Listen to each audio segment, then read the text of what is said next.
Ang video na ito ay ginawa upang alalahanin at magbigay pugay sa ating mga magigiting na mandirigma na patuloy na nagbibigay ng karangalan sa bansa sa pamamagitan ng larangan ng sports. Saludo kami sa inyo, kabady.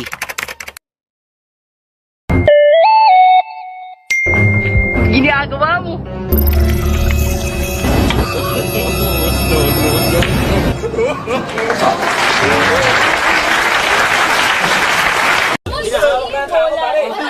Yun ba yung konti? O ikaw, pasalamat ka't nakahawa ka pa ng tako. Kamusta kayo mga kas-Argo? Ito pala ang Asian Culture Day 2018. Isang malaking 10-ball tournament sa Amerika. Espesyal na naimbitahan si Efren kung saan nakatunggali niya ang American professional player na si Justin Bergman. Pumunta na tayo sa pangatlong lap kung saan lamang ang katunggali ni Efren sa score na 2-0. Ang laban na ito ay race to 9.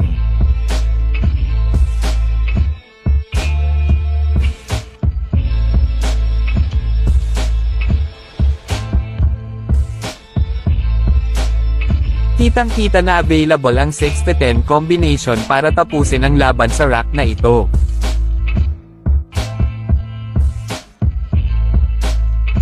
Ito na ang rack 5, tabla na ang score na 2-2. Dumipenso lang dito si Bergman sa uno.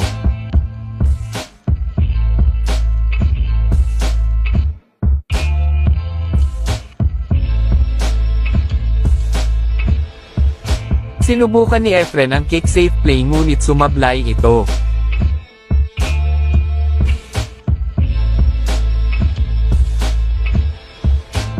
Hindi basta-basta ang kalaban niya dito dahil ito ay rising star pro player sa bansang Amerika.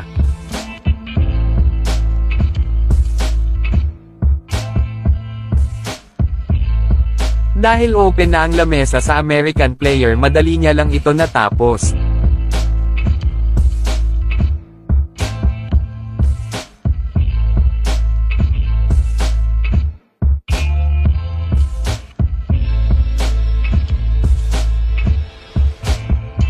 Pumunta na tayo sa rack 6, sa score na 2-3, limang ang American player.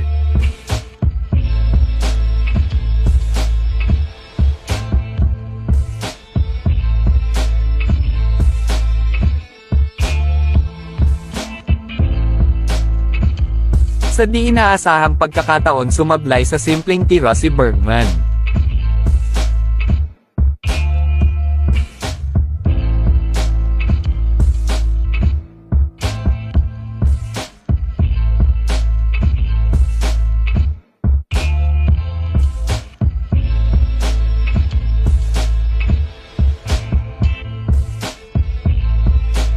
Dahil sa isang pagkakamali, madali na lang naubos ng ating magician ang mga bola.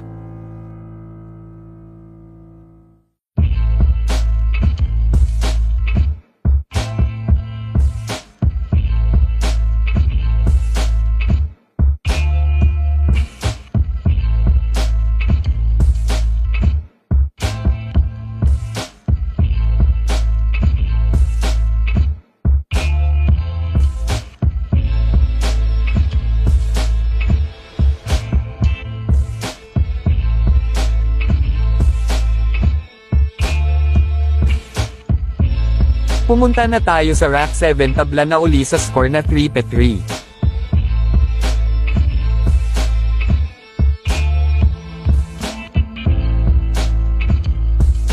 Si Efren ang nag-break sa rack na ito, ngunit mahirap ang mga posisyon ng mga bola.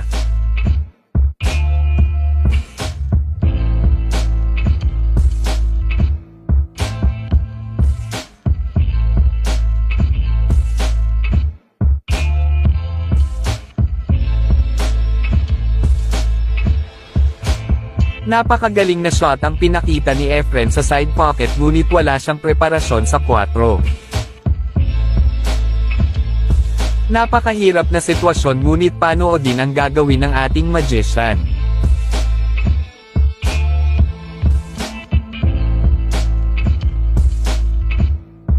Tinuro niya ang left side pocket kaya intensyon niya talaga na doon kuhanin ang 4.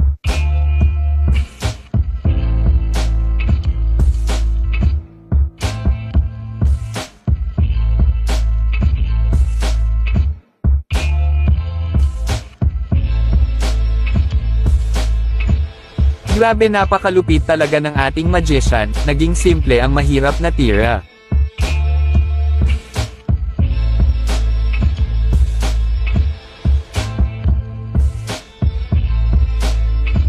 At meron pa itong preparasyon sa susunod na bola.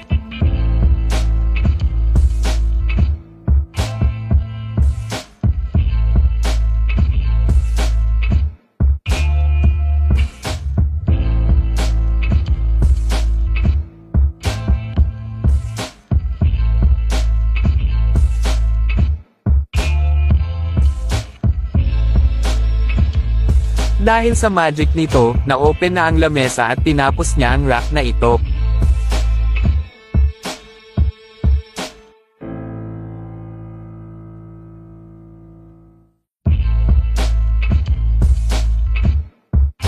Pumunta na tayo sa rack 15, ang score ay 8-6, nasa heel na si Efren.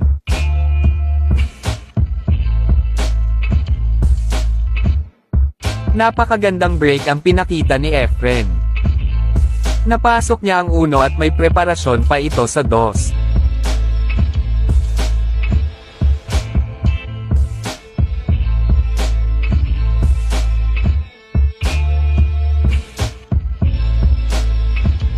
Maganda ang mga posisyon ng mga bola kaya hindi mahihirapan ubusin ni Efren ang mga ito.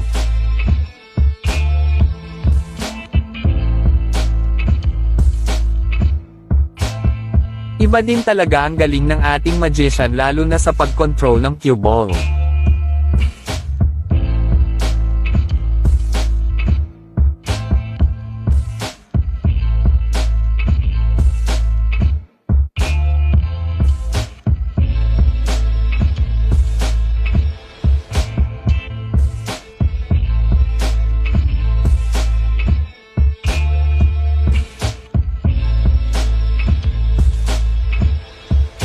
Hanggang dito na lang mga kasargo, at kung hindi ka pa naka-follow baka naman.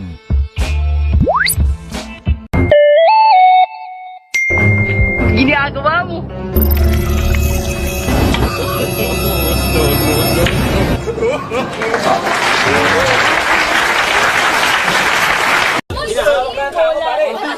Yun ba yung konti?